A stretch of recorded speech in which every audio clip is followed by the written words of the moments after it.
1418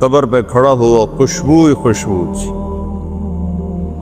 قبر پہ کپڑے پڑے ہوئے تھے، میں سمجھا یہ چادروں سے خوشبو آ رہی، میں تو ایک آدمی اور وہاں کھڑا میری حیرت کو سمجھ گیا، کہا خوشبو سونگھ رہے ہو؟ میں نے کہا ہاں سونگھ رہا ہوں۔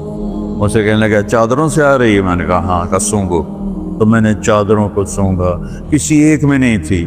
پھر اس صاحب نے مجھے بتایا کہ یہ اس قبر سے ہر وقت خوشبو آتی، 1418 سال ہو گئے اور اس بندے کی قبر سے خوشبو آ رہی ہے۔ اس کو ایسے سمجھایا جیسے معصوم بچے کو۔ ایسا کیوں کیا؟ کہ یہ مشکل ترین کام ہے۔ آپ کے یہ موٹر ویز پر کتنے بڑے بڑے ٹرالے چل رہے ہوتے ہیں، ان کو بریک لگانا آسان ہے۔ کتنے بڑے بڑے کروز میں نے کئی دفعہ سفر کیے، تو ان کو بریک لگانا آسان ہے، اور 380 کو بریک لگانا آسان ہے، اس کا وقت کو بریک لگانا بڑا مشکل۔